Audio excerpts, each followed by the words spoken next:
Situation in Syria. The United Nations says it's ready to resume aid deliveries in the country. It suspended all deliveries after Monday's air attack on a convoy of trucks carrying food to the besieged city of Aleppo, in which 20 people were killed. The announcement came shortly after the US and Russia traded diplomatic blows at a UN crisis meeting. Well, let's speak now to the former British ambassador to Syria, Peter Ford, who joins us now live from Prestbury in Cheshire. Good to talk to you, Mr. Ford. I just wanted to, during your time in Syria, can you describe what the country was like compared to what it is like now from the footage that you see on the television?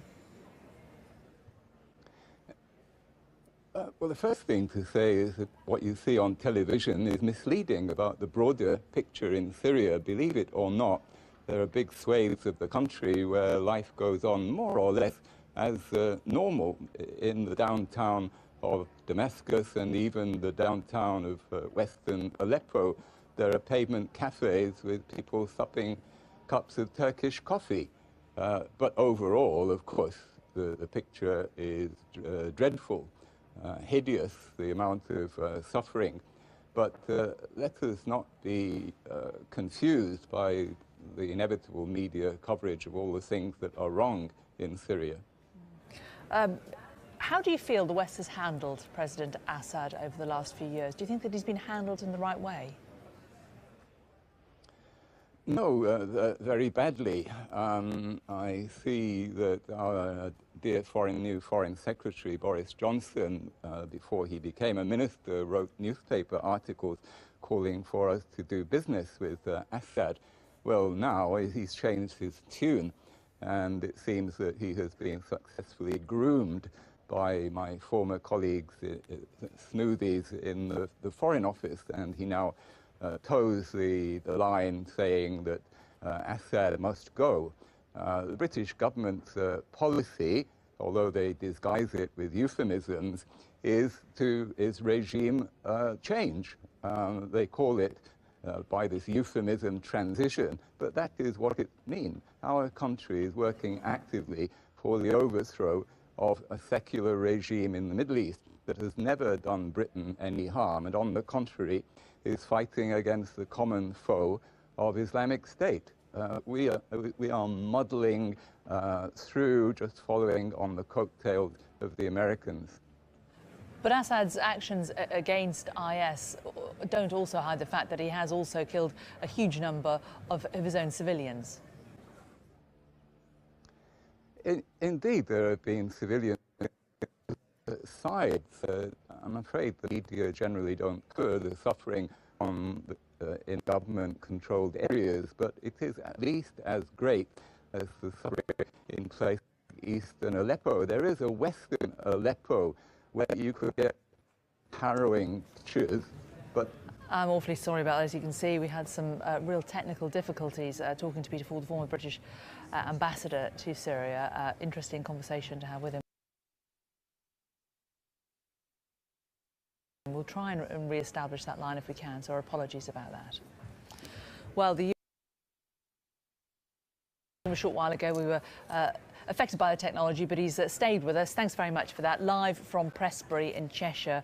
We were talking about how the best way is to deal with President Assad, and I was making the point to you that he's killed many, many people in his own country, far more people than IS has killed. Why should the West engage in dialogue with him? Well, because it's a choice of two evils, and the lesser evil is Assad, quite simply. You have a choice between a secular government that's never been a threat to this country or the West, which protects Christians and other minorities, which protects the rights of women, and which doesn't behead people. And on the other side, you have jihadis, some of whom, it has to be said, the British government is supporting. The British government refused to give a list of the groups that they're supporting with taxpayers' money to the tune of millions of pounds, as was illustrated in the recent House of Commons Defence Committee report. This is documented, and they refused to give the names precisely because they know that some of those groups are extremely dangerous, and they are all, virtually without exception, Islamist, who want Sharia law all over Syria.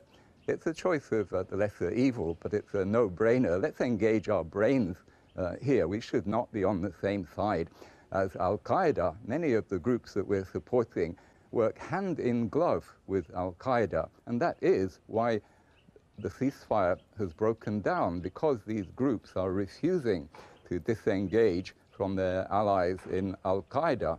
They have therefore committed most in fact, of the violations of the ceasefire, and it's quite possible that it was they who were responsible for the firing, the bombing of the convoy.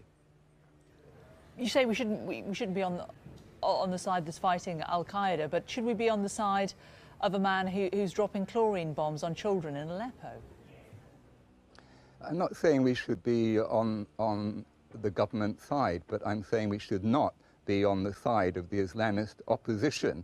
We are proactively using our taxpayer millions of pounds to try to undermine a secular regime. We should back off, stop interfering, and encourage our Western allies and the Gulf countries also to back off. The Syrian conflict will not come to an end while it's being fueled from outside by, on the Western side, obviously America, the Gulf countries, ourselves, France, and on the other side, the Russians and the Iranians.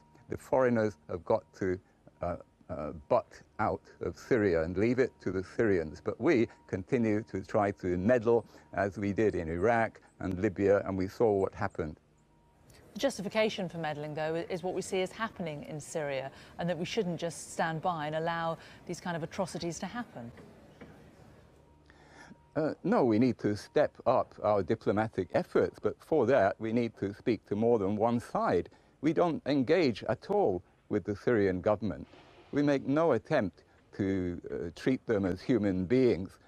Even with Zimbabwe, we say you have to engage with Mugabe, but the same logic we don't follow in Syria. It doesn't add up. No, what we're doing is simply kowtowing, as usual, to America.